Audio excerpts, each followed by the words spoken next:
Chicago never sleeps quietly. Even at 9 in the evening, O'Hare International Airport carries the particular exhaustion of a city that moves too fast for its own good. The terminal hums with the low frequency of 10,000 small urgencies rolling luggage. Overhead announcements the distant rumble of engines on the tarmac. Fluorescent light falls across everything equally the way institutional light always does, without warmth, without preference, without mercy.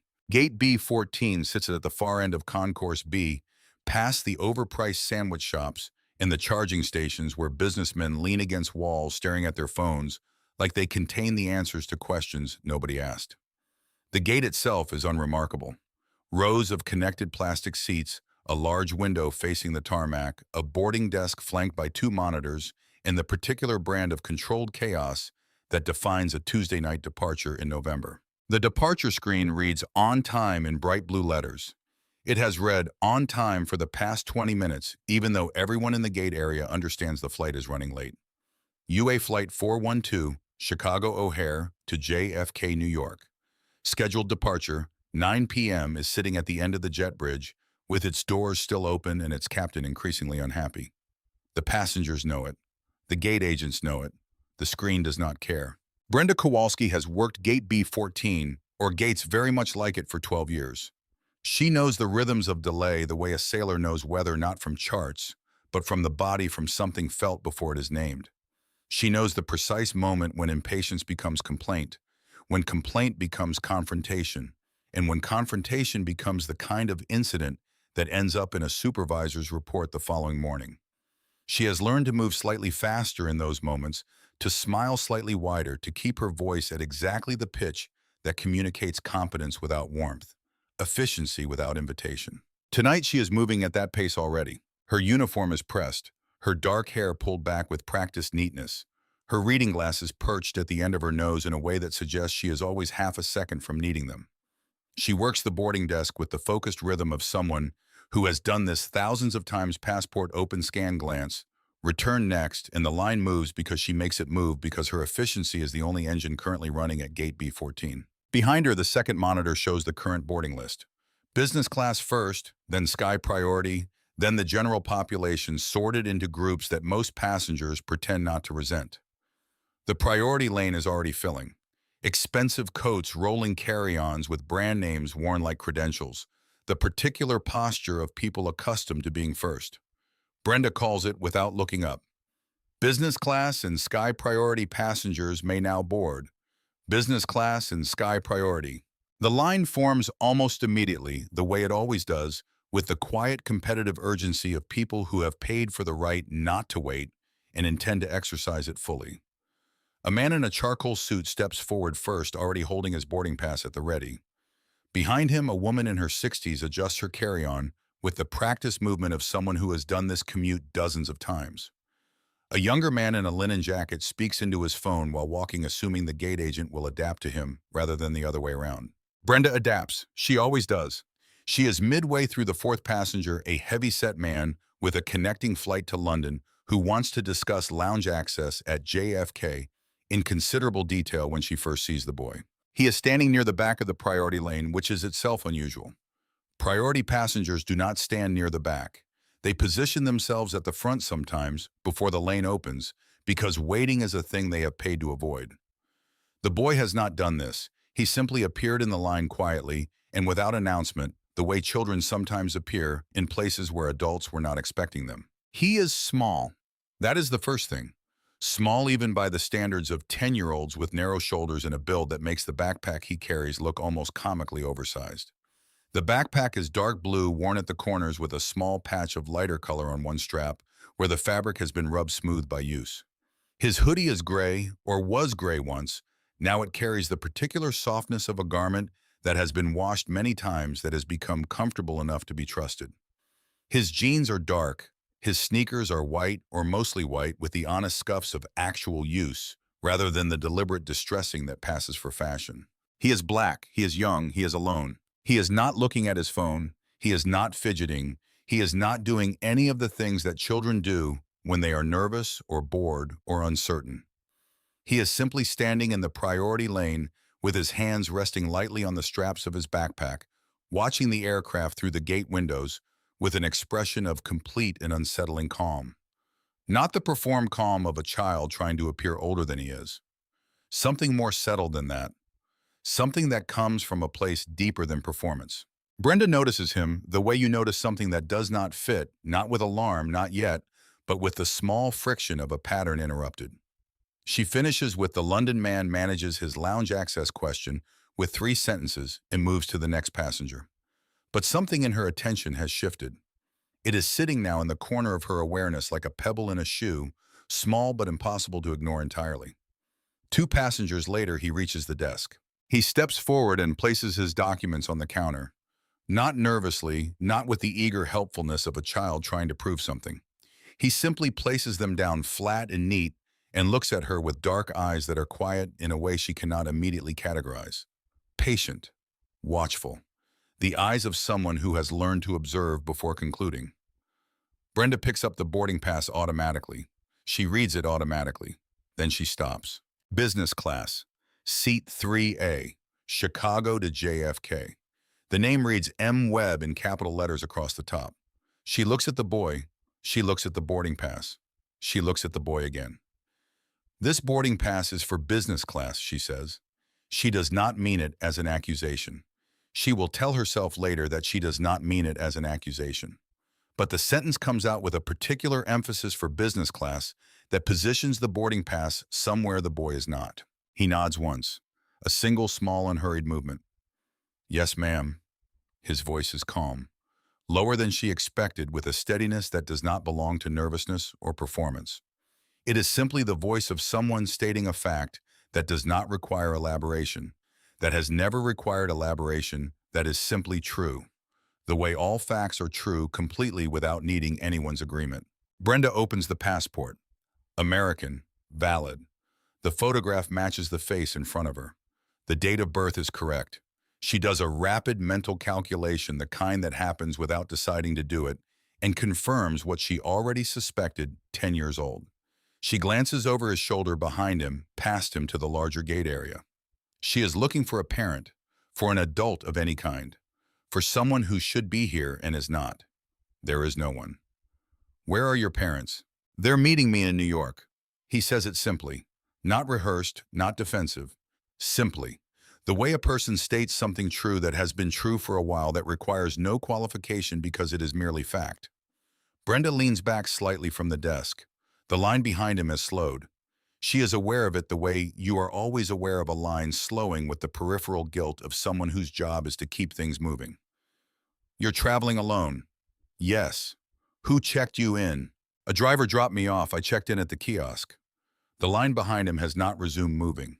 2 passengers, back a man in a navy suit, shifts his weight from one foot to the other in the way that signals impatience without committing to complaint. A woman behind him has lowered her sunglasses slightly to look at the boy directly. Someone farther back murmurs something to a companion.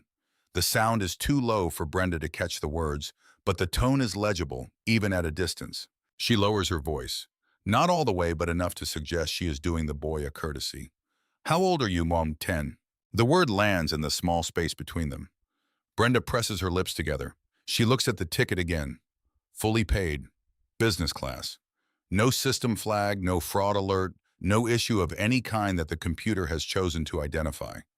And yet something in her is certain, the particular certainty that comes not from evidence, but from expectation, from the accumulated weight of what is supposed to be true, that something here is wrong. She cannot name what is wrong. If she were asked, she could not point to a single fact that supports her certainty. But the certainty is there, and it is strong, and she has learned over 12 years at the desk to trust her instincts. What she has not examined, not yet, is whether this particular instinct deserves that trust. Step aside for a moment, please. He does not move immediately, not in defiance. He simply pauses as if the request requires a brief assessment before a response can be formed. Is there a problem? The question is polite, completely polite. It is the kind of question a reasonable person asks when asked to step aside for reasons that have not been explained. But it makes Brenda defensive in a way she does not fully understand, and the defensiveness comes out as efficiency. I just need to verify something. Please step aside. He steps aside, without argument, without visible frustration. He moves to the wall beside the boarding gate and stands there with his backpack still on, hands folded in front of him, watching everything around him with the same unhurried attention with which he was watching the aircraft a few minutes ago. He does not slouch against the wall. He does not look at the floor. He simply occupies the space he has been given and makes it his own through the quiet insistence of his composure. Something about that stillness bothers Brenda more than argument would have. Argument she knows how to handle. Stillness like this she does not have a procedure for. She continues boarding. The line moves again. The man in the navy suit steps forward with his boarding pass already extended, his expression, the smoothed-over version of mild contempt that experienced travelers have refined into something almost undetectable. He boards. The woman behind him boards. One by one, the priority passengers pass through, some staring openly at the boy against the wall, some performing elaborate indifference, one older gentleman giving Marcus a slow nod that might mean something and might mean nothing at all. Nobody stops. Nobody asks. The passengers who notice him carry their observations with them onto the aircraft, wrapped in the comfortable certainty that whatever is happening at the gate is the gate's problem and not theirs. It is a rational decision. It is also the kind of rational decision that becomes its own kind of failure. The small, unremarkable failure of ordinary people in ordinary moments, choosing the path of least involvement. Brenda picks up her desk phone and makes the call she already knew she was going to make. Garrett Haynes has been a gate supervisor at O'Hare for 19 years. He is 51 years old, solidly built, with the kind of face that has settled into permanent mild authority. Not unkind exactly, but accustomed to being right. Accustomed to having the final word in small disputes. Accustomed to the efficient resolution of problems that are in his long experience almost always exactly what they appear to be. He has developed over nearly 2 decades a taxonomy of airport situations. He knows which ones require intervention and which ones resolve themselves. He knows the difference between a genuine security concern and a passenger relations problem dressed up as one. What he does not know or has stopped asking himself is whether his taxonomy was built on complete information or whether it was built on the particular sample of situations that his particular position in the world allowed him to see. He arrives at Gate B14 with the unhurried confidence of a man who has handled 1,000 variations of whatever this is going to be. Brenda meets him at the edge of the desk. She keeps her voice low. Unaccompanied minor, business class, traveling alone, says his parents are meeting him in New York. Garrett takes the boarding pass from her. He reads it. He looks toward the wall where the boy is standing. And in that first look, the very first one, before a single word has been exchanged, before a single fact beyond the boy's appearance and location has been established, something settles behind Garrett's eyes. Something that has already decided. Something that dressed itself in the language of professional judgment, but was formed before any judgment was possible. He walks over. "What's your name?" "Marcus Webb." Garrett nods the way people nod when they are not really processing the answer, when the question was more procedure than inquiry. "And your parents are in New York." "My mother is already in New York. My father is flying in tomorrow from Seattle." "Who purchased this ticket?" There is a brief pause, not hesitation, not the pause of someone caught, but the pause of someone choosing words with care, selecting the ones that are accurate without being more than what is required. "My family's office did." Garrett's expression does not change, but something behind it does. The answer does not fit the picture. He adjusts the picture slightly rather than reconsidering the fit. "Your family's office." "Yes, sir." Behind them at the desk, Brenda has stopped typing. 2 nearby passengers who have not yet boarded are no longer pretending not to listen. The space between the boarding desk and the wall where Marcus stands has become in the way of public spaces during quiet confrontations, a kind of theater that nobody chose to attend, but nobody is leaving. Garrett crosses his arms. It is a slow movement, deliberate, the physical equivalent of a door closing. He positions himself slightly between Marcus and the boarding lane, an arrangement that looks accidental but is not. "Here is what I need you to understand. Children do not board commercial flights alone with premium tickets and no adult escort unless everything, and I mean everything, is in absolute order. If there is something you are not telling me right now, is the time to say it." "There is nothing I am not telling you," Marcus says. "My documents are in my bag." "Then I'll need to see them." Marcus reaches for the zipper of his backpack. It is a calm, slow movement, the movement of someone retrieving a document from a bag they have packed themselves and know the contents of completely. His hand finds the zipper pull and begins to draw it open. Stop. Garrett's voice cuts across the gate with enough volume and sharpness that three nearby conversations die instantly. Even Brenda looks up from her desk with an expression she cannot quite control, something between surprise and recognition. She has heard that tone before, but not directed at a child standing quietly against a wall. Garrett takes one step forward and extends his hand palm out. Do not reach into that bag until security personnel are present. The gate goes quiet in a particular way. Not the ambient quiet of an empty space, but the alert quiet of a room full of people who have all just received the same signal at the same moment. Heads turn, feet shift. The informal geometry of the waiting area contracts, drawn inward by the gravity of something happening that was not supposed to happen here. Somewhere near the window seats, a teenager in a leather jacket reaches slowly into his jacket pocket and retrieves his phone, tilting it with the practiced casualness of someone who has recorded things in public before and knows how to be invisible while doing it. And Marcus. Marcus stands completely still. He has stopped reaching for the zipper.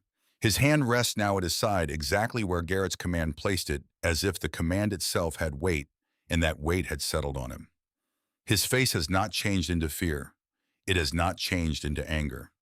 It has changed into something harder to name, a quiet, settled kind of disappointment so deep it seems familiar. So familiar it seems old.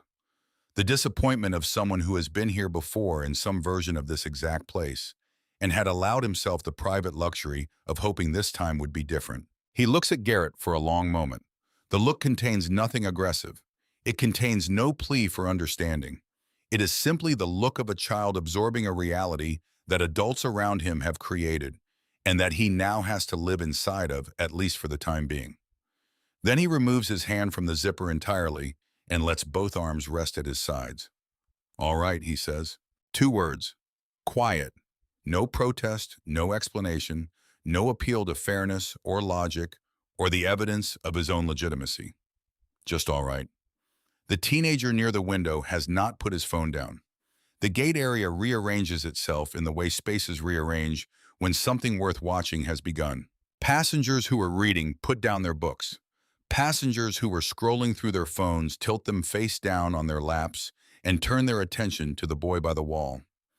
The individual scattered arrangement of people pretending they are not sharing a space tightens and becomes communal, not through any decision, but through the particular human gravity of public conflict, which pulls attention the way weather pulls barometric pressure. Marcus has not moved from where he was told to stand.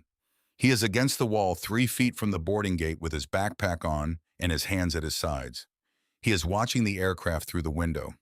The aircraft is still there. The jet bridge is still connected. The departure clock is still moving, indifferent to the drama accumulating beneath it. Garrett returns to the desk and speaks to Brenda in a low voice. She nods. She picks up the phone. The call she makes is short, 2 sentences, the kind of call that has been rehearsed by institutional habit into something mechanical. At the far end of the gate, the teenager in the leather jacket holds his phone at an angle that no longer pretends to be texting. Across from him, an older couple in matching gray travel jackets speak to each other in the low, deliberate tones of people exchanging observations they do not want to carry alone. The husband says something. The wife looks at Marcus, then at Garrett, then back at her husband. She responds. He glances at his hands and does not speak again. A woman in a tan blazer with a press badge clipped to the strap of her bag shifts slightly in her seat. She does not take out a phone.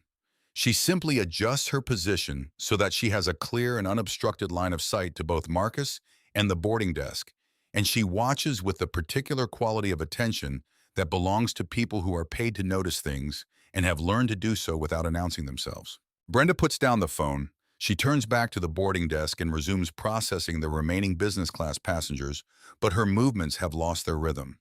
She is slower than she was. She keeps finding her eyes moving without permission back to the boy at the wall. He is not fidgeting. He is not shifting his weight or looking at the floor or searching the room for someone to help him. He is simply occupying the position he has been placed in with a composure that is in its own way more unsettling than tears would have been. Because tears can be managed. Tears have a protocol. Whatever Marcus Webb is doing, this patient-contained watchful waiting does not have a protocol that Brenda can locate. A woman from the boarding line pauses before handing over her document. She leans slightly toward the desk. Is that child all right? Brenda gives the professional smile, the one she has worn so many times. It has its own muscle memory, the one that communicates everything is under control without specifying what control is being exercised or on whose behalf. Just a verification issue, ma'am. He's fine. The woman looks at Marcus for a moment longer than Brenda would like. He seems very calm for someone being treated that way. Before Brenda can respond, Garrett appears at her shoulder. He addresses the woman with the smooth efficiency of someone who has redirected conversations like this one many times. We appreciate your concern. Everything is being handled appropriately. If you could proceed to the gate, ma'am. The woman looks at Garrett. She looks at Marcus. She looks at Garrett again. And in that second look, there is something that has moved past polite uncertainty into something sharper, something that has formed a view and is deciding whether to express it. Then she takes her boarding pass and walks onto the jet bridge without another word. But the look she gave, the particular quality and duration of it, does not leave the room with her. It stays behind, hovering in the space she vacated, and several passengers who witnessed it nod almost imperceptibly at each other, the small acknowledgement of shared perception. Brenda finds herself reaching for the reservation file again. She opens it, clicks through to the full booking details. The ticket is legitimate, paid in full. No irregularities, no flags, no system warnings of any kind. The computer, which does not have assumptions, has found nothing wrong. She clicks deeper through the standard fields. She checks every day into the service notes, the internal handling annotations that most gate agents look at only when something has already gone wrong. She finds the note at the bottom of the secondary handling field, where it has been sitting since before Marcus Webb ever walked into the priority lane. 4 words, then a 5-word instruction. VIP handling requested. Do not alter seat assignment. She reads it once. The words are plain and unambiguous. She reads it again. They say the same thing the second time. The paper tray beside her keyboard produces a single printed sheet when she presses the button. She picks it up, folds it once neatly along the center, places it beside the keyboard where she will not forget it is there. She looks toward Garrett. He is facing the jet bridge, his back partially to her, checking something on his operations tablet. His posture is the posture of a man who has made a decision and is now managing its consequences. She looks at the folded paper. She does not pick it up. She does not show it to him. She tells herself she needs a moment to think about what it means. She tells herself it might not be relevant. She tells herself there are still legitimate questions about the passenger's situation that need to be resolved. She tells herself a number of things, and each of them is partially true, and none of them is the complete truth. And somewhere in the space between the partial truths and the complete one, the folded paper sits beside the keyboard and waits. The jet bridge door opens at 9:28 p.m. Audrey Fleming steps through it with the controlled efficiency of someone who has been waiting for information that is not arriving fast enough and has decided to come and find it herself. She is the senior flight attendant for UA 41243 years old, with the composed authority of someone who has spent 2 decades managing the space between what passengers want and what is actually possible. She has kept premium cabins calm through mechanical delays, medical emergencies, weather diversions, and the particular collective unraveling that happens when people who are accustomed to comfort find themselves without it. She has not in 20 years of flying seen a gate delay run this long without a clear resolution. The aircraft is ready. The crew is ready. The captain's patience, which is professional and substantial, is approaching its practical limits. She walks directly to Garrett. Captain Merritt wants to know why boarding is still incomplete. Documentation issue with a minor passenger. She follows his line of sight to Marcus standing at the wall. Her expression shifts, a small movement controlled but visible to anyone paying attention. She looks at the boy for a moment. He is still. He is upright. He is watching the aircraft through the window with an expression that she cannot immediately categorize, and that stays with her. She looks back at Garrett. Did anyone verify the booking we are in the process of? That is not what I asked. The sentence is quiet, professional. It does not raise its voice. But it is precise in the way that a scalpel is precise. It cuts to exactly what it intends to cut to and no further. It occupies the space it is meant to occupy, and Garrett feels it, though he does not show that he feels it. With respect, he says, gate procedures are gate management's responsibility. I appreciate the concern. The captain is going to escalate this in the next 8 minutes if we miss departure entirely. She looks at Marcus one more time. Something moves across her face, something fast and weather-like, here and gone. Did anyone offer him water? Garrett does not answer immediately.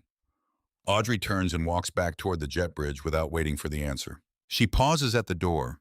She looks at Brenda directly, not at Garrett, at Brenda. She says, not loudly, not with judgment, simply as a statement of what seems obvious to her. Somebody should offer him water. Then the door closes behind her. Brenda looks at the cup dispenser on the desk beside her. It is right there. It would take less than 30 seconds.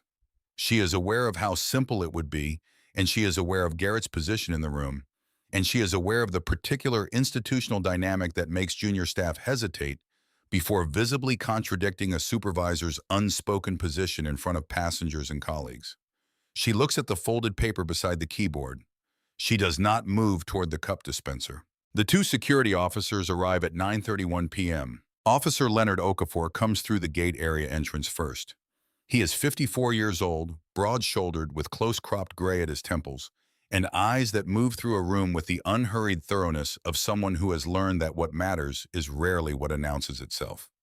He carries the particular calm of a man who has walked into the middle of situations like this one, many times not because he is indifferent to them, but because he understands that calm is the most useful thing he can bring. Officer Diane Stoll follows 2 steps behind him. Younger, lean, with the alert stillness of someone who catalogs everything before responding to any of it. She has a notepad in her left hand before she has fully entered the gate area. She begins reading the room immediately, not intrusively, but thoroughly, the way a careful person reads a document they know will matter later. Garrett moves forward to meet them. Thank you for coming. We have an unaccompanied minor with a premium ticket who has declined to provide proper verification and refused to cooperate with. Marcus speaks before Garrett finishes the sentence. I did not refuse. His voice is not loud, but it is clear and direct, and in the particular silence that currently lives in Gate B14 clear is more than enough. Every person in the room hears it. Several of them look at Garrett to see how he will respond to the correction. He does not respond to it. He continues as if it was not said. Okafor does not continue as if it was not said. He looks at the boy. Not the quick professional scan that someone uses to assess an immediate threat, a rapid triangulation of variables toward a security conclusion. A longer look, the kind that is actually looking, the kind that takes in not just position and appearance, but expression and posture, and the specific quality of a person's stillness, which tells you more than most words do. He walks past Garrett around him and stops a few feet in front of Marcus. How old are you, son? 10, sir. Traveling alone tonight? Yes, sir.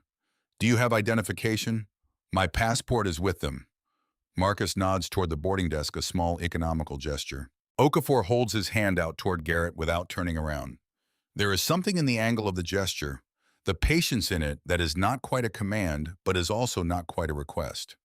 It is the gesture of a man who has been doing this long enough that the hierarchy of the situation is clear to him, even when others in the room are confused about it. Garrett hands over the passport. Okafor opens it. He reads it carefully. The photograph, the date of birth, the name, the issuing authority, the validity dates. He reads all of it at his own pace without rushing, the way a person reads something they actually intend to know, rather than something they intend to have glanced at. He closes it. Is there an emergency contact number in your documents? He asks Marcus. Yes, sir, in my bag. Any objection to us looking at those documents? No, sir. A brief pause. That's what I was trying to do when I was stopped. Okafor turns his head and looks at Garrett. The look contains no accusation. It does not need to. It contains a question delivered without words in the particular language that experienced people use when they already know the answer and want the person in front of them to understand that they know it. Garrett receives the look. He does not answer it. You can open your bag, Okafor says to Marcus. Slowly, please. Garrett steps forward. I'd like to be present and have the bag placed on the desk before. I am security, Okafor says. Still calm, still quiet.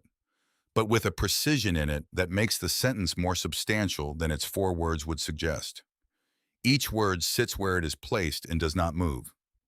Garrett stops. Marcus bends down with care and unzips the backpack. He reaches inside with the unhurried precision of someone who knows exactly where everything is, because he packed it himself and has thought about what might be needed and where it would be most easily found.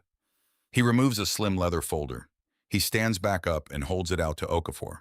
Okafor opens the folder. He reads, and as he reads, something in Gate B14 shifts, again, not dramatically, not with any announcement or visible drama, but in the quiet, irreversible way that a room shifts when the thing that was supposed to be one thing turns out to be something else entirely. When the evidence that was supposed to confirm the assumption turns out instead to contradict it completely. Because the folder is everything it should be and more. Signed travel authorization with notarized signatures and company letterhead. Emergency contact details, 2 names, 2 numbers, annotated with current time zones and preferred contact hours. Private terminal transfer instructions for JFK arrival.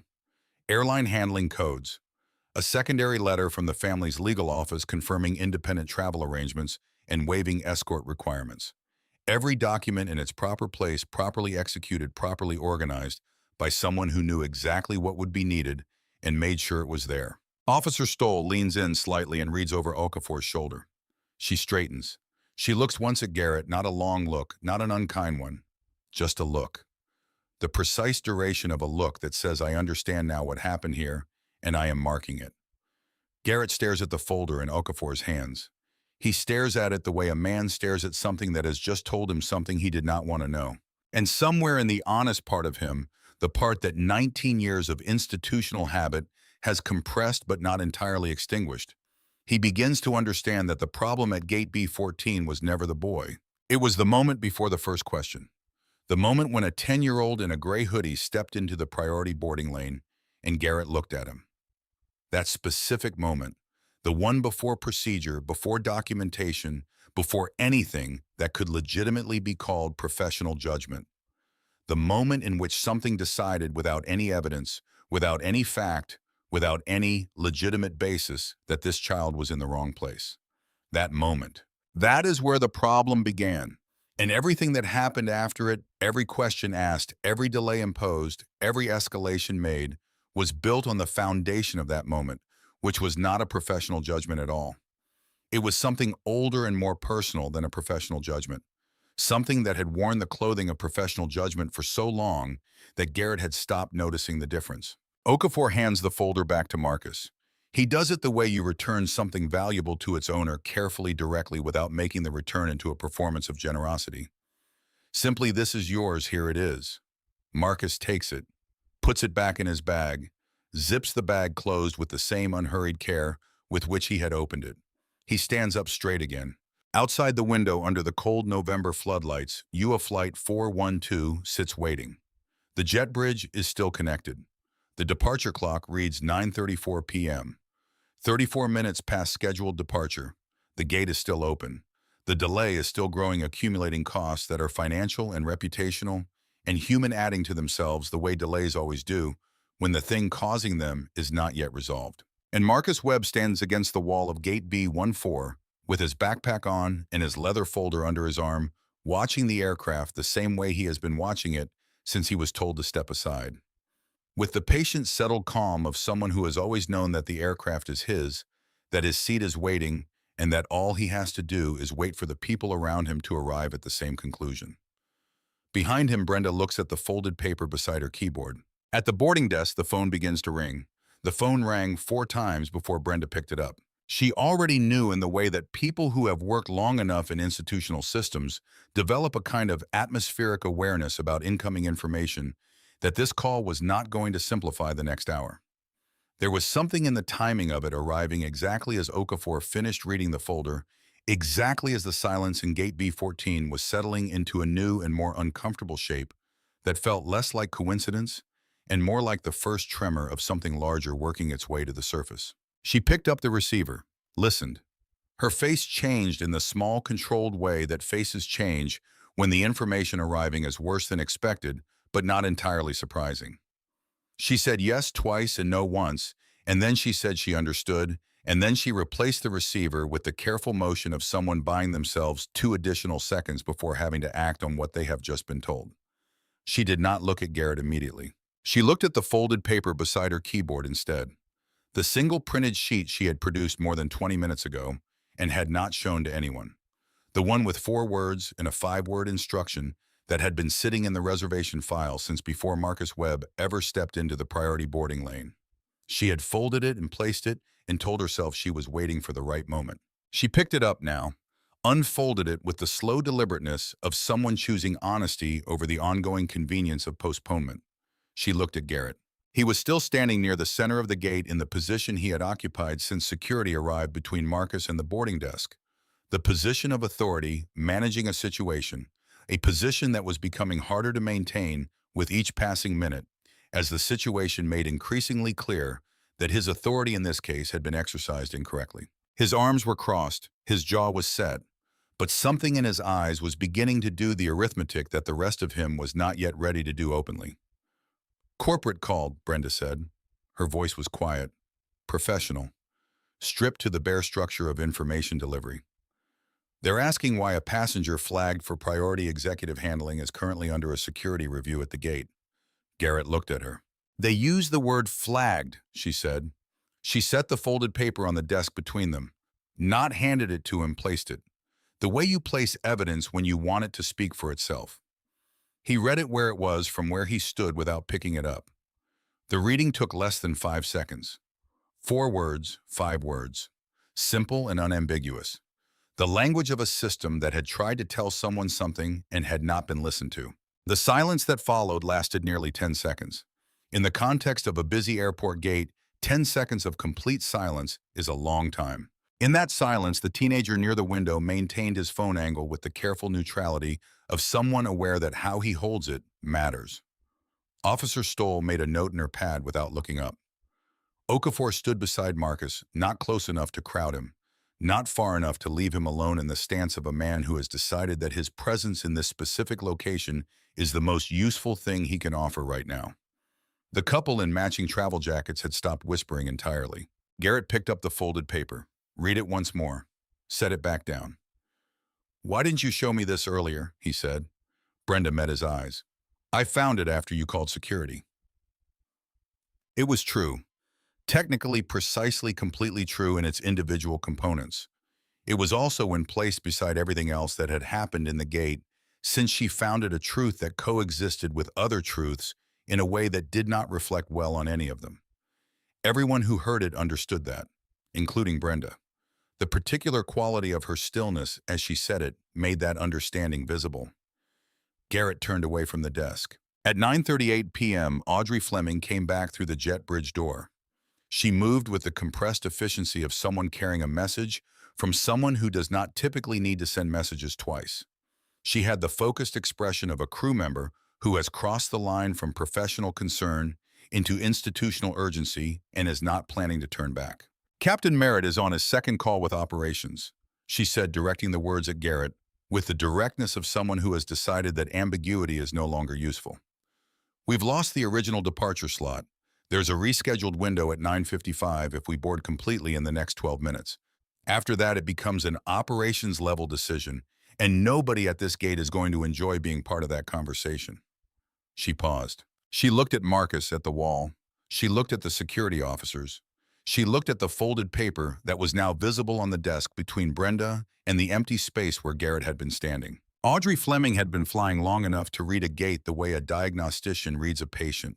Not the surface presentation, not the stated complaint, but the weight and arrangement of everything underneath the things that the surface is being used to cover or to manage.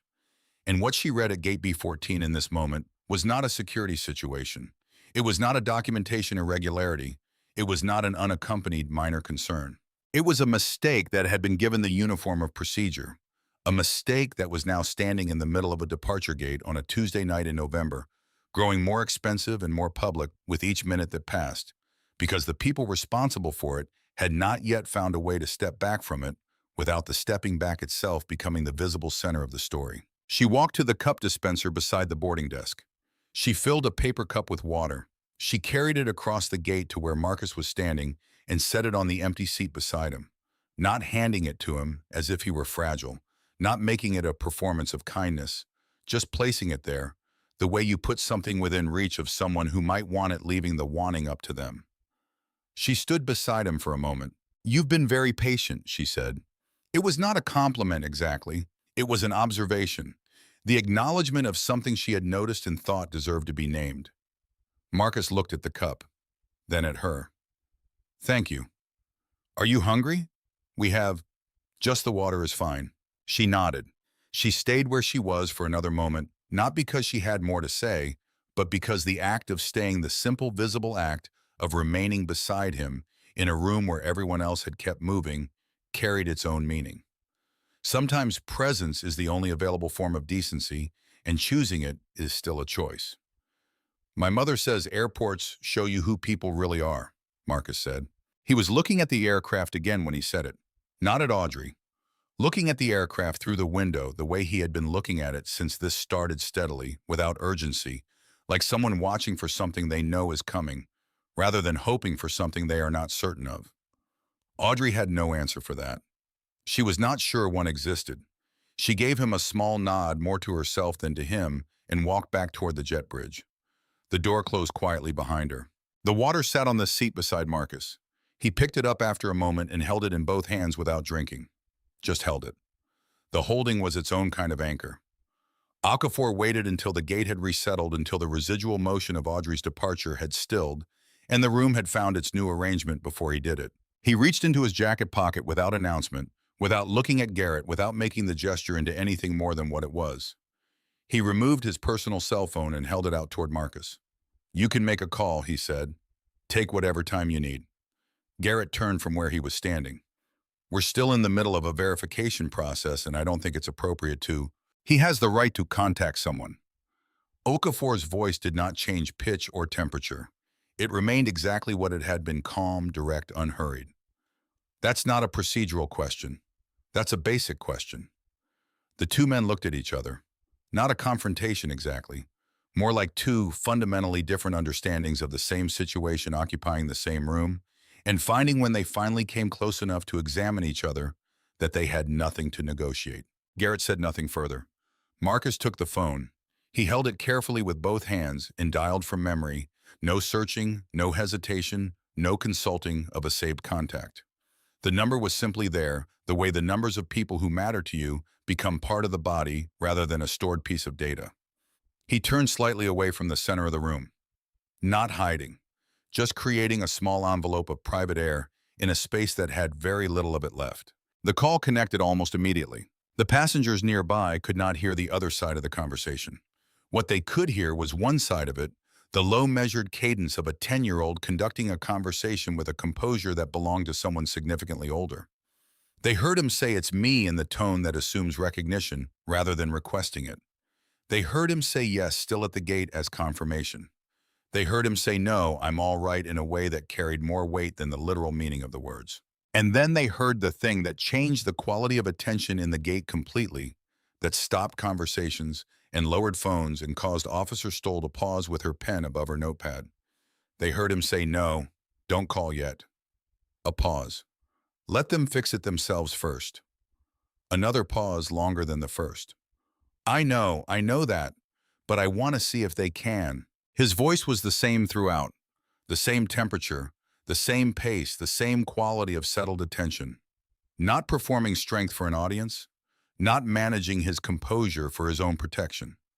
Just a boy on a phone occupying that particular difficult territory between what childhood allows and what experience has already taught, making a deliberate decision about how much room to give the people who had treated him like a problem before confirming that he was a problem. He ended the call, handed the phone back to Okafor.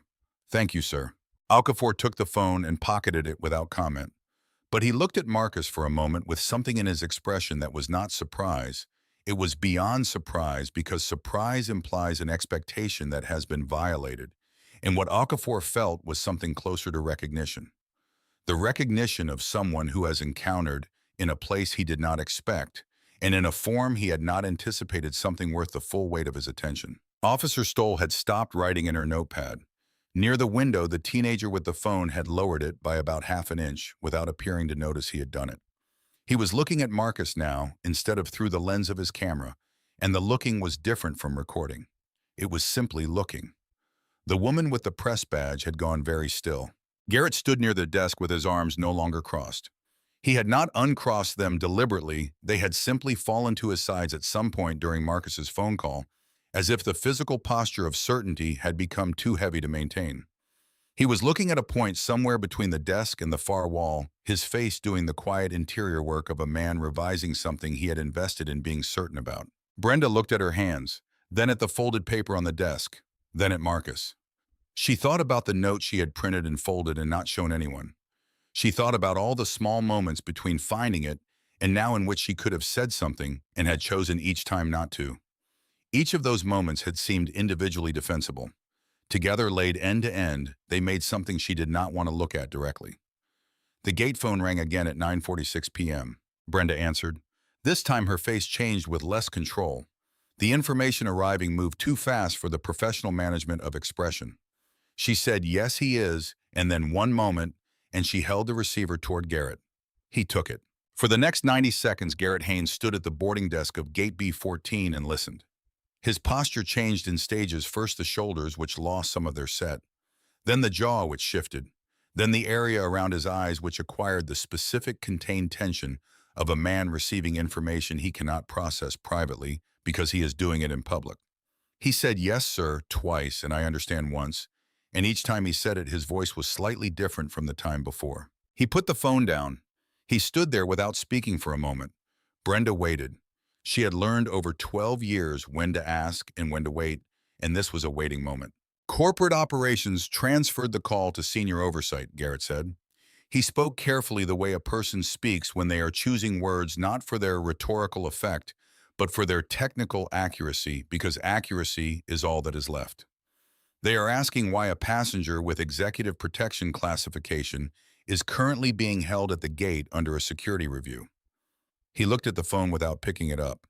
They used the word held, he said. The word sat in the gate area with its full weight. It was not a word that could be managed or redirected or placed in a more favorable context. It was simply what was true.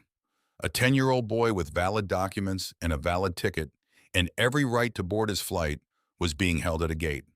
The word was accurate. Its accuracy was the problem. Brenda looked at Marcus.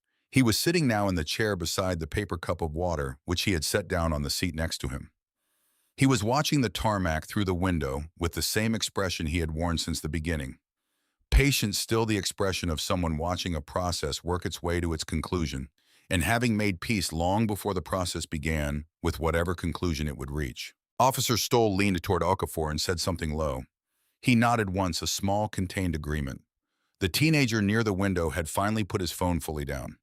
He was watching Garrett with the open, unguarded attention of someone who has given up performing indifference because what is happening in the room no longer makes indifference feel appropriate. The woman with the press badge was on her phone, now turned slightly away from the center of the gate.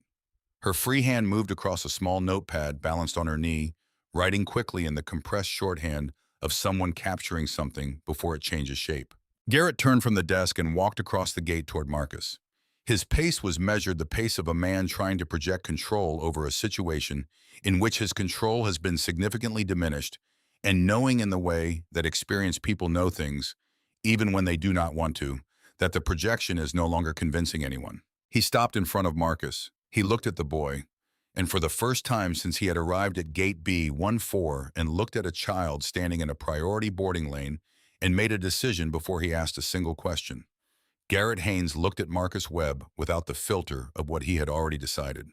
He saw a small boy in a gray hoodie that had been washed many times, a dark blue backpack on the floor beside the chair, a paper cup on the adjacent seat, a leather folder resting across his knees, dark, quiet eyes watching him without hostility, without triumph, without any visible feeling that Garrett could interpret as a judgment, only a kind of deep, tired patience that had its own history, its own weight, its own story that had been accumulating long before tonight. Marcus, Garrett said. The name came out correctly, with care. Marcus waited, giving the name a moment of silence before what followed. There were assumptions made tonight, Garrett said. Some of them should not have been made. It was not an apology. It occupied the geography of an apology without having its architecture. It was built from acknowledgement rather than regret, from recognition rather than feeling. The kind of thing a man says when he understands intellectually that something was wrong but has not yet traveled far enough into that understanding to feel it in the way that the person in front of him has been feeling it for the last 40 minutes. Marcus listened. He did not nod. He did not offer the visible relief of forgiveness, which would have made Garrett's task easier, but was not something Marcus owed him. He simply listened, which was in some ways the harder response to receive, because it gave nothing back and required the words to stand entirely on their own. "We are trying to correct that," Garrett said. Marcus looked toward the aircraft outside. The floodlights on the tarmac threw long white light across the wet November pavement, and the aircraft sat in it patiently, the way aircraft sit, indifferent to human drama, ready to go, waiting only for the humans to finish being human. "Are you correcting it because it was wrong?" Marcus said. "Or because someone important is coming?" The question arrived without heat, without accusation, with the direct, honest curiosity of a child who has not yet fully learned which questions are considered impolite to ask in public, or who has learned it and decided in this specific instance that the question matters more than the politeness. Garrett stood with the question. The honest part of him, the part that was still there, still intact despite everything, the part that 19 years of institutional habit had not managed to reach all the way through, recognized that the question deserved an honest answer. That anything less than an honest answer would be another mistake added to the evening's accumulation. "I think both," he said. Marcus absorbed this. He looked at Garrett for a moment longer with an expression that was not forgiveness and was not condemnation. It was something more neutral and more durable than either. It was the acknowledgement of a true thing. He looked back at the aircraft. Garrett walked back to the desk. At 9:52 p.m., the terminal door opened and Director Patricia Caldwell walked through it. She came without announcement and without the theater that authority sometimes uses to signal itself. No raised voice preceding her, no visible urgency in her stride, no performance of consequence designed to establish her position before she reached it. She simply walked into Gate B14 in a dark navy suit with two operations staff behind her, and the room reorganized itself around her arrival.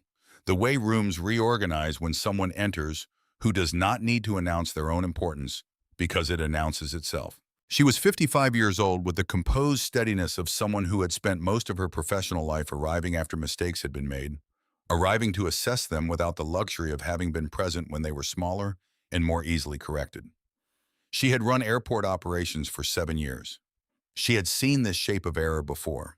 Not this specific situation, not this specific child, but this specific pattern, the machinery of assumption moving quietly behind the language of procedure, running without interruption until something made it visible that could not be made invisible again. She stopped at the boarding desk. "Who is supervising this gate?" Garrett stepped forward. "I am, Garrett Haynes." She looked at him the way a careful person looks at something they intend to understand fully. Not unkindly, but without the interference of sympathy which would have gotten in the way. "Start at the beginning. Everything." He did. He kept it professional and factual and linear. Priority boarding called minor passenger without visible escort premium ticket. Apparent discrepancy between passenger appearance and booking class documentation request. Refusal to, he paused. He corrected himself. Hesitation to provide documentation. Security notification. He built the structure carefully the way a man builds something he is hoping, perhaps without complete certainty, will hold the weight he is placing on it. When he finished, Caldwell was quiet for a moment. She turned to Okafor. "Did the booking show any fraud alert?" "No, ma'am." "Identity mismatch?" "No."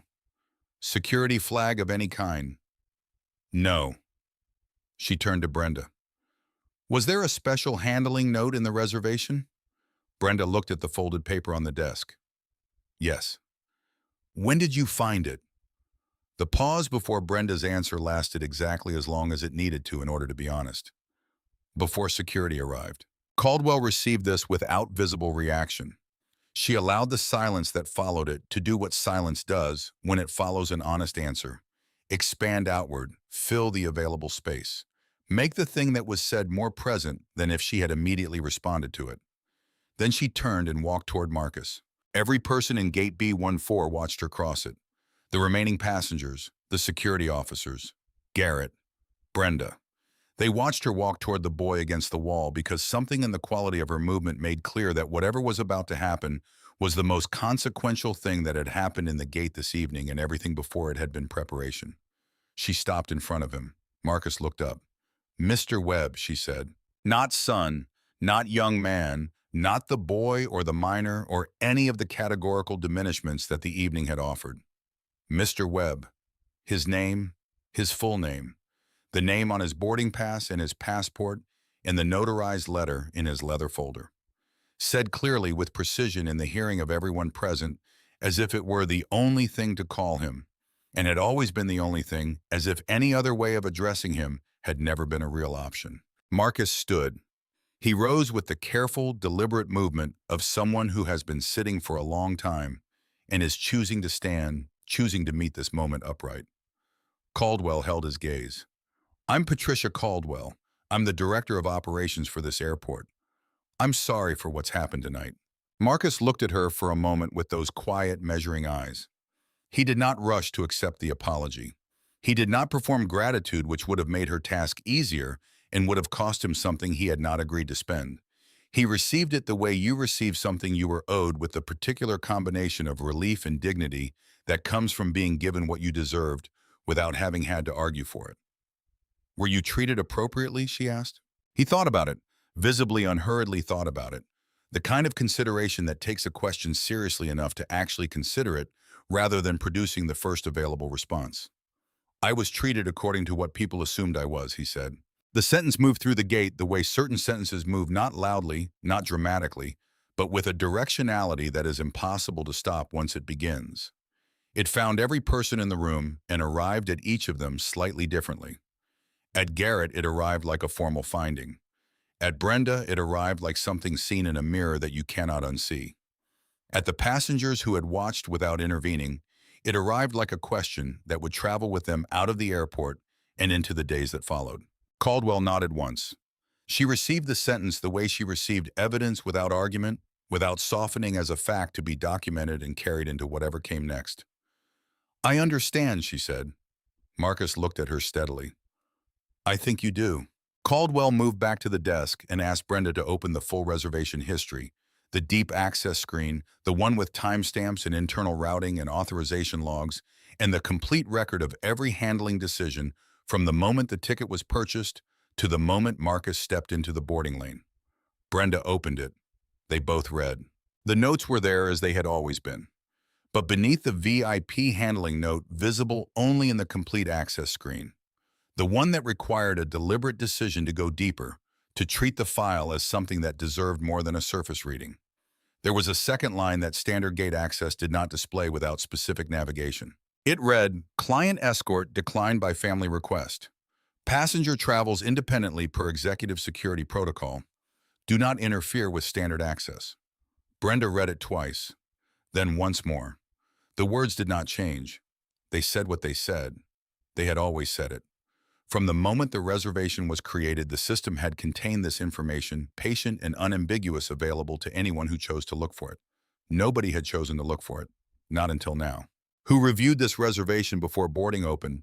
Caldwell asked. Brenda answered quietly. "I did." "What did you see first?" "The class of service and the passenger's age." Caldwell nodded. She did not make it a punishment. She made it a fact because facts were what the next several weeks of formal review would require, and she was already 3 steps ahead of tonight in her thinking. She turned to Garrett. "And you proceeded with a public security challenge based on visible appearance." Garrett met her eyes. "Yes." "Despite no system flag?" "Yes." "No documentation failure?" "Yes." "No behavioral indicator of any actual security concern?" A pause, brief but complete. "Yes." Caldwell inhaled once slowly through the nose. Not dramatically, simply the breath of a person absorbing the full dimension of something before deciding how to proceed with it. At 9:58 p.m., the gate phone rang again. Brenda answered, listened, held the receiver toward Caldwell this time, not Garrett. Caldwell took it, Listen for 45 seconds without speaking. No yes, no acknowledgement, just listening. Then I see. And thank you. And I'll handle it from here. She returned the phone to its cradle with the quiet finality of someone completing one conversation in order to begin another. She turned to Garrett. Airport operations has been contacted by corporate counsel for Web Aero Group, she said. They are sending representatives to the gate. Garrett looked at her. Who is Web Aero Group? Caldwell's expression shifted for just a fraction of a second, something that was not quite disbelief but occupied its immediate neighborhood. The technology and infrastructure partner on O'Hare's current runway modernization contract, she said. They also hold an equity position in the parent company of the airline operating this flight. The silence that followed was complete. Brenda stopped what she was doing. She remembered to start again after a moment. Garrett looked toward Marcus. The boy was sitting in his chair, paper cup on the seat beside him, leather folder on his lap, watching the aircraft through the window. He looked exactly as he had looked when the evening began, small, composed, wearing a gray hoodie that had been through many washes. He had not changed. He had not needed to change. Everything around him had changed instead in stages as the reality of who he was made itself known without him having said a word about it. Everything around him had changed. He had simply waited for it to do so. Okafor looked at Stoll. Stoll looked at her notepad. Neither of them spoke. The teenager near the window was very still. The woman with the press badge had stopped writing. She was watching Garrett with the clear, unguarded attention of someone recording something in the most permanent available medium. Not paper, not phone, but memory, which lasts longest and is least subject to deletion requests. Garrett stood in Gate B14 with the full weight of 19 years of professional authority in one very costly hour and felt for the first time that evening the true scale of what he had constructed at this gate. Not a managed incident, not a handled security concern, not a supervised delay. A record. He had built a record.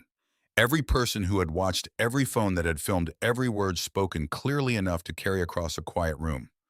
All of it was record now, and records had their own gravity, their own forward momentum, their own way of moving through time long after the night that created them. He thought about the moment before the first question, the specific moment when Marcus Webb stepped into the priority boarding lane and Garrett looked at him. That moment isolated from everything that followed it. Before procedure, before documentation, before anything that could be called professional judgment in good faith. What had happened in that moment had nothing to do with security. Outside under the November floodlights, UA Flight 412 sat waiting. Inside, the gate door opened one more time.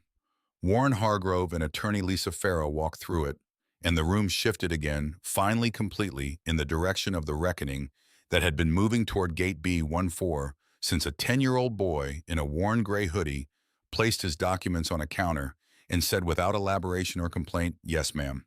Warren Hargrove did not announce himself. In the particular ecosystem of institutional authority, where rank is almost always performed before it is established, where the arrival of important people is typically preceded by the noise of their importance.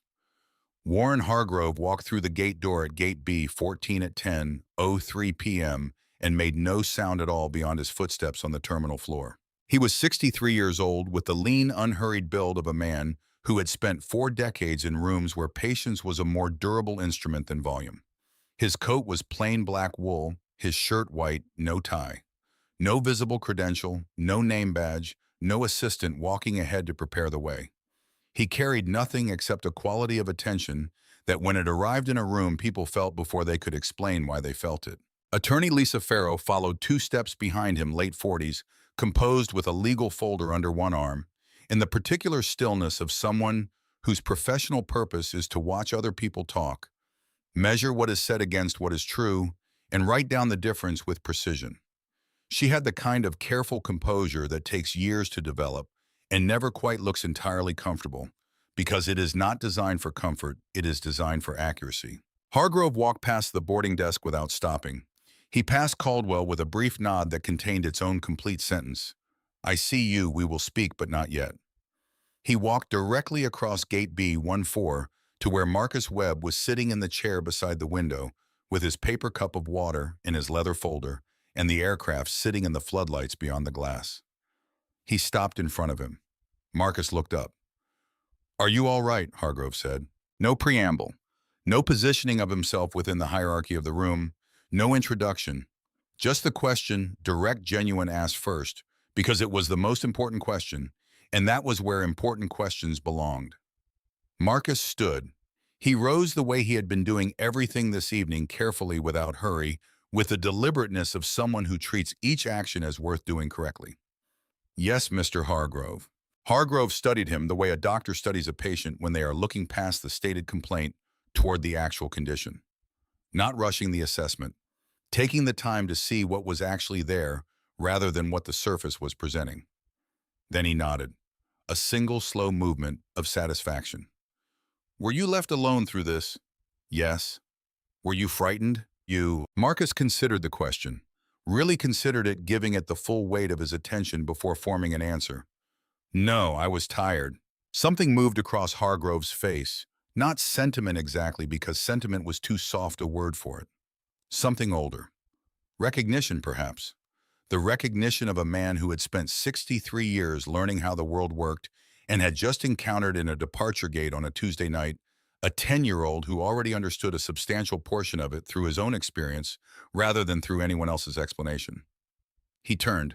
He turned toward Garrett Haynes with the unhurried patience of someone who has moved through anger into something colder and more permanent, the specific temperature that lives on the far side of anger, where decisions are made rather than reactions performed.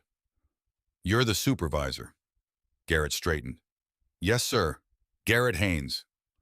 Hargrove looked at him. Looked at him the way he had looked at Marcus, with the full weight of his attention, without hurry. Then without heat, without volume, with only the precision of someone asking questions they already know the answers to but want on record. Did you ask who he was before you called security? No. Did you ask why a 10-year-old was booked in seat 3A under executive handling protocol before you made that call? No. Did you look past the first screen of the reservation file before deciding he didn't belong in your boarding lane? Garrett's jaw moved slightly. No. Hargrove nodded once. He did not add anything to the three answers. He did not deliver the indictment the room was half expecting, the measured cataloging of failures, the formal articulation of what had been done wrong. He simply received the three answers and let them stand in the gate where every person present could see them and hold them. Because the answers were enough. More than enough. Speeches were for people who needed the room to understand something. Everyone in Gate B14 already understood. Farrow had her folder open. She spoke without looking up from it, in the flat, precise tone of someone reporting facts to people who need to have them reported. Security footage has been flagged for preservation. Passenger recordings, we have confirmed at least 4 separate uploads to social platforms in the last 22 minutes. Removal requests are already running behind the rate of spread. She turned a page. A columnist from the Global Finance Review is on the aircraft seat 7C and filed a written complaint with customer relations 18 minutes ago. One witness has identified herself to airline staff as a credentialed journalist. Corporate communications has been notified and is currently operating in reactive mode, which means the public version of this story is being written by people who were not employed at this airport tonight and will not be subject to correction by people who were. She closed the folder. That is the external situation. It will be managed. She looked at Caldwell. What concerns me more is the internal documentation. Caldwell met her eyes without hesitation. What do you need? The complete reservation history with timestamps intact. Security officer reports before any language revision. Witness statements from all staff present from the opening of boarding. And the specific gate handling protocol that permitted a publicly visible security challenge to proceed without triggering second-level documentation verification. The last item was not a question. Garrett heard his own name contained within it without it being spoken. Caldwell moved to this boarding desk and began pulling the documentation Farrow had specified, working with the systematic efficiency of someone who understood that the most valuable thing she could do in this moment was be completely transparent and completely fast. Transparency was the only position that could not be dismantled later. Everything else, explanation, justification, institutional framing, could be taken apart. Transparency could not. Garrett stood to one side. He was not excluded from the room. He was not asked to leave. He was simply no longer the organizing principle around which the room was oriented, and the adjustment from authority to subject, from the person managing the situation to the situation being managed was visible in the changed geometry of his posture with every passing minute. Brenda answered Caldwell's questions with the quiet honesty of someone who had made a decision somewhere in the last 30 minutes to stop managing the story and simply tell it. Yes, she had found the note.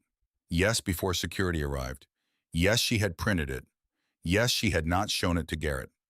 Why? Because he had committed publicly to a position, and once a supervisor commits publicly to a position, the institutional gravity of that commitment makes it very difficult for junior staff to be the visible force that reverses it.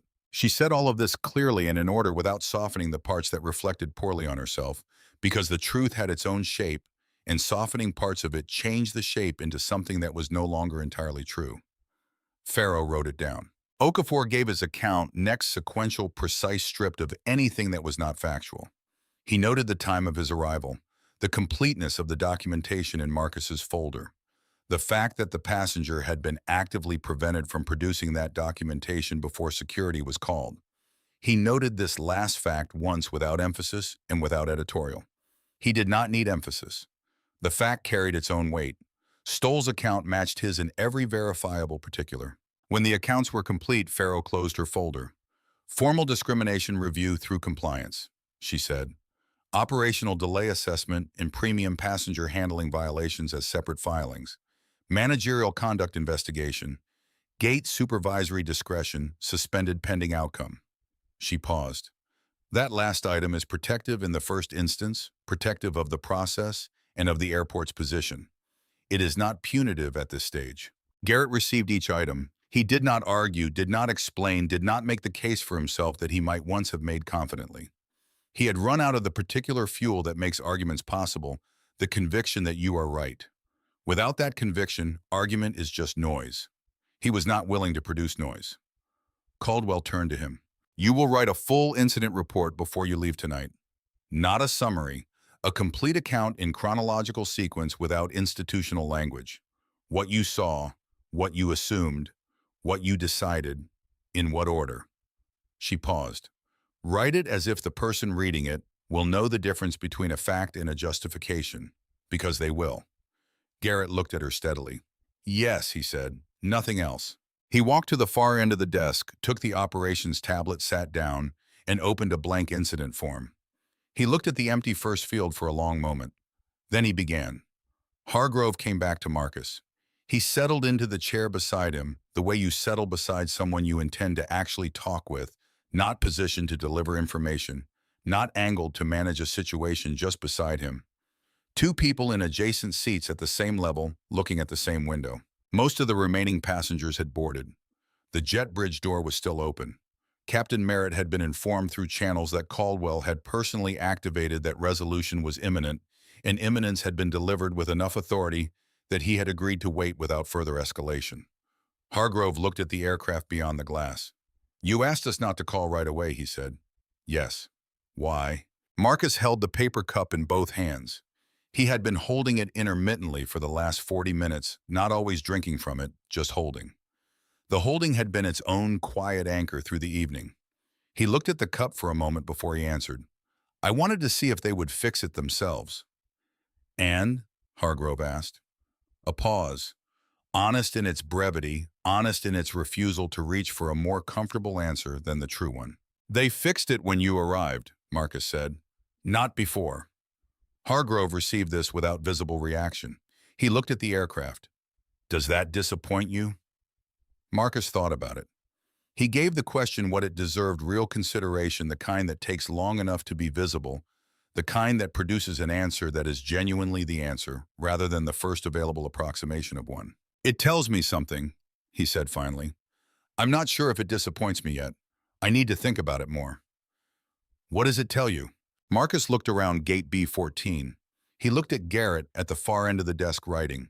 He looked at Brenda standing very still with her hands folded, looking at a point in the middle distance that did not seem to contain anything, but was where her eyes had decided to rest. He looked at Audrey Fleming, who had come back through the jet bridge door at some point and was standing near the entrance with the quiet, deliberate presence of someone who had made a decision to witness this through to its end. He looked at Okafor, who met his eyes briefly and gave him the smallest possible nod, not approval, not sympathy, Simply, you are here. I see you. I have been here too. Then he looked at Hargrove. It tells me that most people are careful when they know who they're dealing with, Marcus said. And when they don't know, you see what they actually are. Hargrove was quiet. The aircraft sat enormous and patient beyond the glass, its running lights steady in the November dark. Your mother told me you were perceptive, he said. She did not tell me you were this perceptive. Marcus almost smiled. It did not quite arrive, but it came closer than anything else had come all evening. She said if I ever needed to understand a system, he said I should watch what it does when it thinks nobody important is watching. Hargrove looked at him sideways. And what does this system do? Marcus looked at the room one more time, at all the people in it, each of them carrying some piece of tonight that they would carry out of the airport differently than they had carried anything in. Then he looked back at Hargrove. It's still figuring that out, he said. Hargrove stood. He looked at Caldwell. She was watching him from the desk with the composed attention of someone waiting for direction from the top of a hierarchy she had just placed herself under. One question, Hargrove said. His voice was quiet enough that not every person in the gate could hear it, but clear enough that those close enough to matter did. What would have happened tonight if his name meant nothing? Caldwell held his gaze. She did not answer immediately. She knew the answer, had known it since she read the documentation, since she heard Brenda's account, since she stood in front of a 10-year-old and asked him if he had been treated appropriately. She was deciding whether to say it aloud in a room that contained a journalist, a legal representative, a security record, and a child who wrote things down in a leather notebook. She decided. The same thing that happened before you arrived, she said, just without a resolution. Hargrove nodded. He had expected that answer. He had needed it said aloud in public in front of witnesses at this hour, because some truths have to be named where people can hear them in order to have the weight they deserve. He looked at the gate one more time, at the remaining passengers who had stayed for the ending, at the teenager in the leather jacket who was no longer filming because the phone had come to feel inadequate for what was happening, too small a frame for something this specific and this large. At the woman with the press badge who was looking back at him with the neutral level attention of someone who has decided what the story is and is already composing the first sentence. He did not speak to any of them. He had nothing to say to witnesses. Witnesses were already doing their job. He walked back to Marcus. Are you ready to board? Marcus picked up his backpack from the floor. He put it on with both arms, settling the straps onto his shoulders with the practiced ease of someone who had worn it every day and knew exactly how it should sit. He picked up the paper cup, looked at it for a moment, and placed it carefully on the seat beside him. Not discarding it, just setting it down, releasing it the way you release something that has served its purpose. He picked up the leather folder. Yes, he said. Caldwell stepped forward from the desk. She positioned herself slightly in front of the boarding gate in the way that makes it clear to a room that what follows is addressed to the room and not to any single person within it. She waited for the ambient sounds to settle. Then she spoke. Before this flight departs, I want to be direct about what occurred here tonight. Her voice was even and professional and carried the particular weight of authority that does not need volume because it is built on clarity.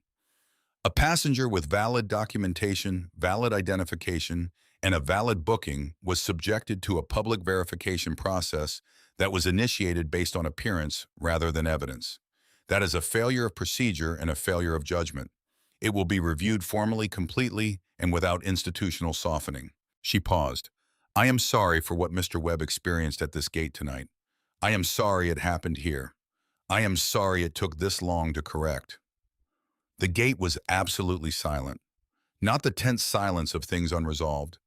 The different silence of something that has been said and received and cannot be taken back. Marcus stood with his backpack on and his folder in his hand, and he listened to the apology the way he had listened to everything this evening, with full, unhurried attention, without rushing to release anyone from discomfort, without performing the graciousness that would have made the moment easier for the people watching. He looked at Caldwell. Thank you, he said. Simple, direct, enough. He turned and looked at Brenda.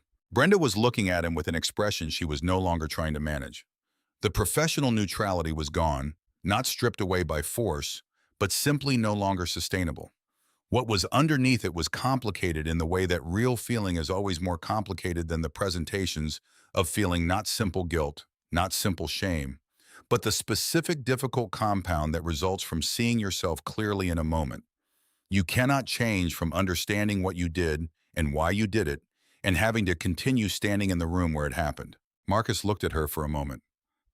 "Thank you for telling the truth," he said, at the end. Brenda held his gaze. She could not speak, not because she lacked words, but because speech in that moment felt like it would take something from the moment rather than add to it. The holding of his gaze was what she had to offer. She offered it fully. Marcus looked toward the far end of the desk. Garrett had looked up from the tablet.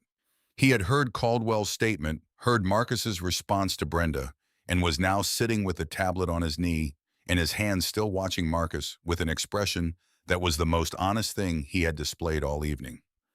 Not regret performed for an audience. Something quieter and more private than that. The expression of a man sitting with something true about himself that he would have preferred not to know and now cannot unknow. Marcus looked at him. He did not offer absolution. He did not perform forgiveness, which would have been, in its own way, another kind of performance. A performance of magnanimity that cost him something real, in exchange for giving Garrett something he had not yet fully earned.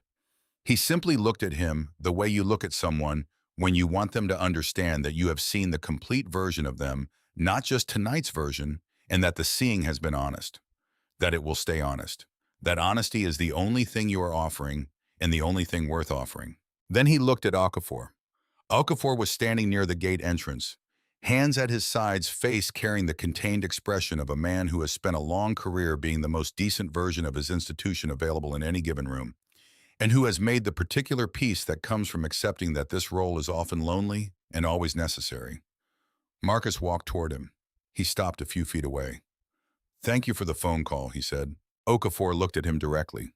"You handled yourself well tonight, better than most people twice your age would have." Marcus held his gaze. "You were the first one who looked at me like I was a person." Okafor was quiet for a moment. Then, "You are a person," he said. It was a simple sentence. It should not have required saying.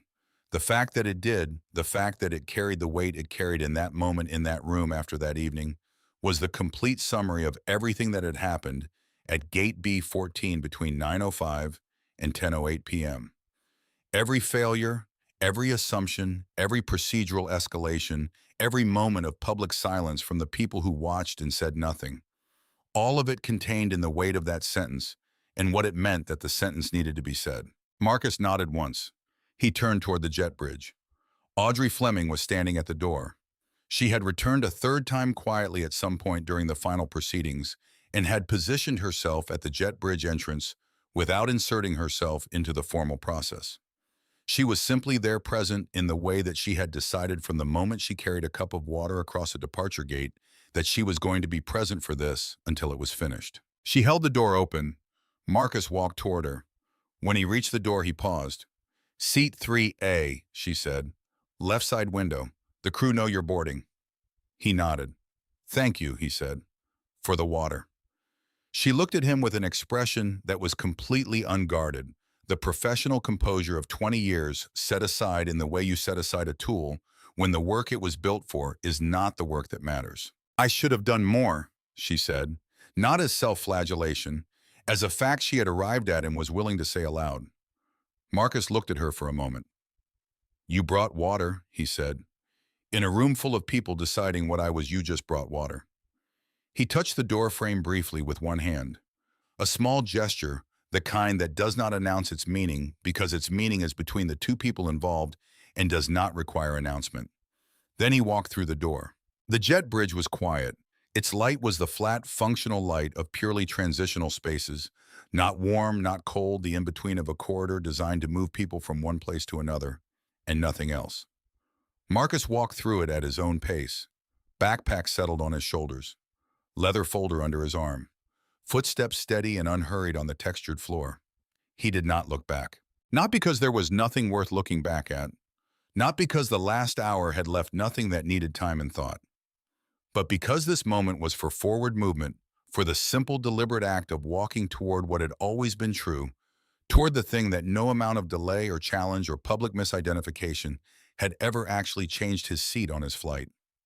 He stepped through the aircraft door. The flight attendant at the entrance, tall, steady, briefed 4 minutes earlier on the specifics of the evening, gave him a nod of welcome that was direct and genuine. "Mr. Webb, welcome aboard. Seat 3A ahead on your left." Marcus nodded and walked forward. The business class cabin had the muted, settled quality of a space where most people have already found their arrangement for the next several hours, headphones on screens, lit books open.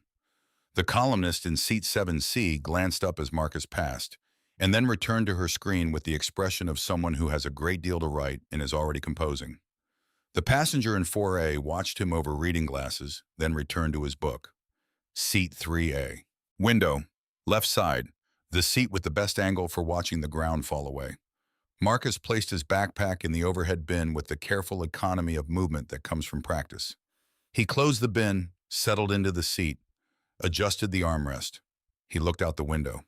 The tarmac was wet. The floodlights made long white reflections across it, broken into irregular shapes by the texture of the pavement. Gate B14 was visible from this angle, a bright rectangle at the end of the terminal glowing against the November dark, smaller than it had been when he was inside it, but still present, still lit. He reached into the bag at his feet and removed the leather notebook. He opened it to the next blank page.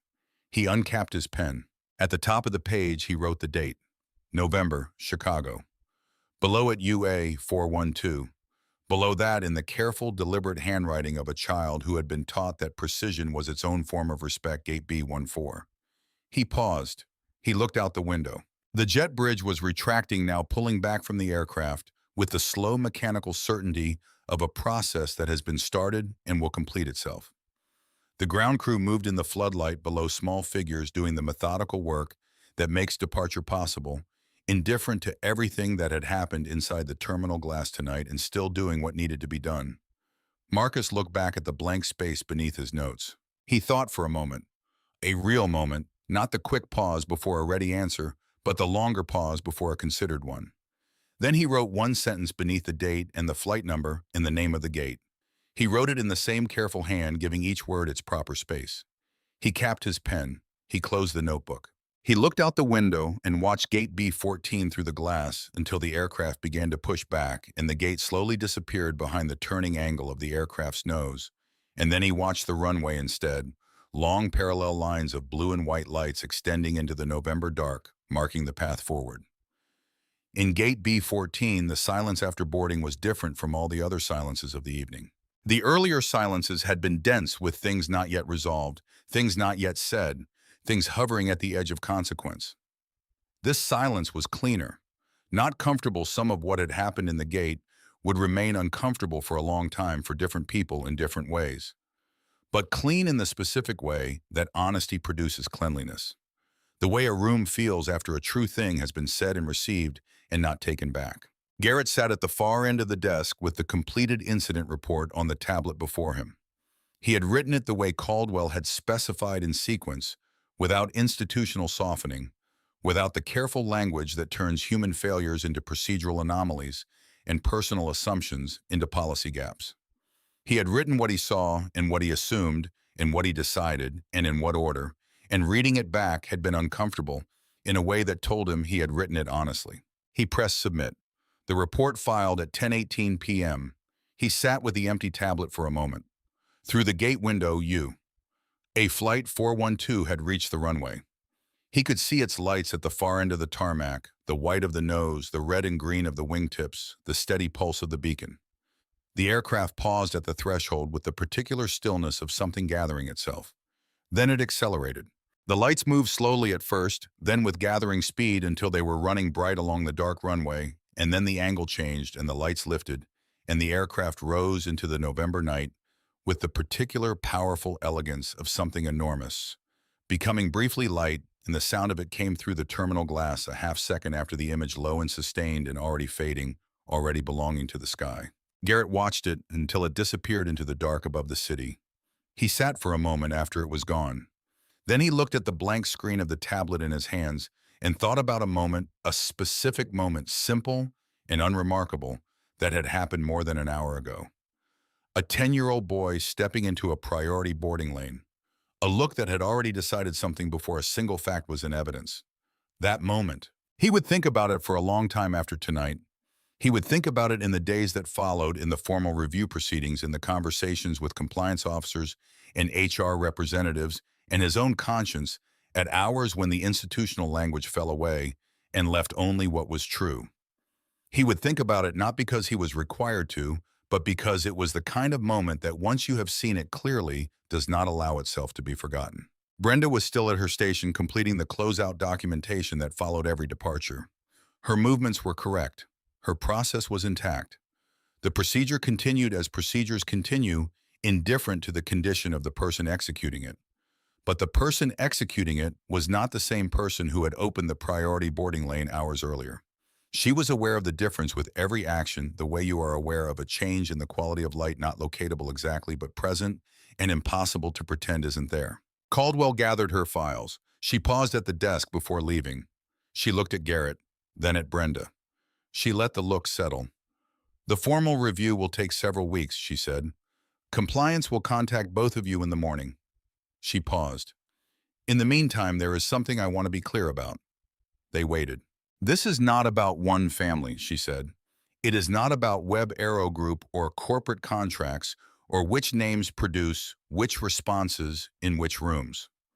What happened here tonight happens in some variation every day in airports and offices and institutions across this country to people whose names produce no response at all. People who have no legal counsel to call, no representatives who arrive at gates. Those people do not receive a resolution. They receive the experience and they carry it, and the system that gave it to them continues without correction, because there is no record that forces correction." She picked up her files. "The reason this one gets corrected is not that Marcus Webb deserved it more than they do. It is that this one has witnesses. This time there is a record, and a record is only useful if the people responsible for it choose to read it honestly." She held their gaze for one more moment. "Read it honestly," she said. She left. The gate emptied slowly in the way that spaces empty, after events that were larger than the spaces that held them, not all at once but in stages. Each departure a small release of pressure. Okafor and Stoll completed their documentation and exited through the terminal entrance with the professional, unhurried composure of people who had done what they came to do and done it correctly. The remaining passengers moved out through the main concourse back into the ordinary life of the airport, carrying what they had seen toward wherever they were going next. The teenager in the leather jacket paused at the gate entrance and looked back once at the empty boarding lane. He stood there for a moment, long enough to mean something, not long enough to require explanation, and then walked on. The woman with the press badge was the last passenger to leave. She stood at the entrance for a long moment. She looked at Brenda. She looked at the empty chair beside the window where Marcus had sat. She looked at the paper cup still sitting on the adjacent seat, the one Audrey had filled, and placed the one Marcus had held for 40 minutes without finishing. She looked at it for a long time. Then she walked out without speaking, because some things have already been said in the only form that will last. The cleaning crew arrived at 10:31 p.m. They moved through the gate with the quiet competence of people who work in the space that exists after events, after the urgency and the drama and the record and the consequences in the space, where what remains is simply a room that needs to be restored to its ordinary condition. They emptied the bins, wiped the desk, collected the cups from the chairs. One of them picked up the paper cup from the seat beside the window, the one that had been water and then had been held and then had been set down with care, and dropped it into the collection bag without looking at it. Gate B14 looked ordinary again. Somewhere over the Midwest at cruising altitude in seat 3A, on a flight that had departed 49 minutes late and would arrive in New York still in time for everything that needed to happen there. Marcus Webb opened his notebook. He read the sentence he had written before takeoff. He read it once, then again the way you read something to confirm that it says what you meant it to say and not something adjacent to what you meant. He was satisfied that it did. He closed the notebook, replaced the cap on the pen, looked out the window at the dark below the scattered lights of towns and cities, the long unlit stretches between them, the vast and ordinary geography of a country conducting its night. He thought about the paper cup, the way it had been placed beside him rather than handed to him, the small specific difference of that choice, the way the difference had been large in a room where most things were going in another direction. He thought about Okafor handing him the phone without looking at Garrett first, The simplicity of it, the straightforwardness of a person deciding what the right action was and doing it without waiting to see whether the room approved. The way that kind of clarity in a space full of people who had lost clarity made itself visible simply by being what it was. He thought about Garrett's answer, I think both. An honest answer. The answer of a man who had not yet traveled far enough into understanding to feel what he had done, but had traveled far enough to stop pretending he had not done it. That was something. Not enough by itself, but something. The beginning of a longer journey that Garrett would have to make on his own and in his own time. And that had started whatever else might be said about tonight with honesty. He thought about what Hargrove had said to him once in a different airport, when Marcus was 7 years old and asking questions about the world that Marcus's mother had decided he was old enough to receive honest answers to. His mother had said it first. Hargrove had remembered it. The expensive part is never the delay. It's discovering what your people do when they think no one important is watching. Marcus looked at the closed notebook in his lap. He thought about the sentence he had written on the page beneath the date and the flight number and the name of the gate. The sentence he had written after a moment of real thought, after giving the question what it deserved, not what had happened to him, not a record of the evening's failures, but what he had learned that he wanted to keep, what he wanted to carry forward rather than leave behind. He had written, "The first person who treated me like I belonged there brought water." Remember that. That is always the first person. He looked out the window. The lights of the city below were thinning, giving way to the long dark between places. The darkness that is not emptiness, but distance. The darkness that is simply the country going about its night without needing to be seen. Above him, the sky was the deep particular blue that exists at altitude darker than the sky from the ground, lit faintly by stars that the ground's ambient light had always hidden. The aircraft moved through it without effort, without urgency, with the patient, sustained power of something built precisely for this altitude, this distance, this dark between one place and another, built for crossing. Marcus rested his head against the window. He looked at the dark for a while, at the thin, bright line, where the dark below and the dark above met at the horizon, and he thought about the evening. Not with anger, not with the kind of thinking that rehearses what should have been said and catalogs what went wrong, but with the quieter thinking that comes after something has been resolved, the thinking that is already sorting experience into what to carry and what to release. He had what he needed. He had the cup of water placed and not handed. He had the phone offered without permission being sought. He had Hargrove walking past the desk and coming first to him. He had Caldwell saying Mr. Webb in a room full of people who had been calling him everything except what he was. He had the sentence he had written which was true and which he would remember. He had enough. His eyes stayed open for a while longer, watching the dark below and the dark above, and the thin, bright line of the horizon, and then somewhere over the quiet geography between Chicago and New York, in the airspace above a country still learning what it claimed to believe about itself, his eyes closed. He slept the way children sleep when they are finally safe and know it. Quietly, completely, without apology.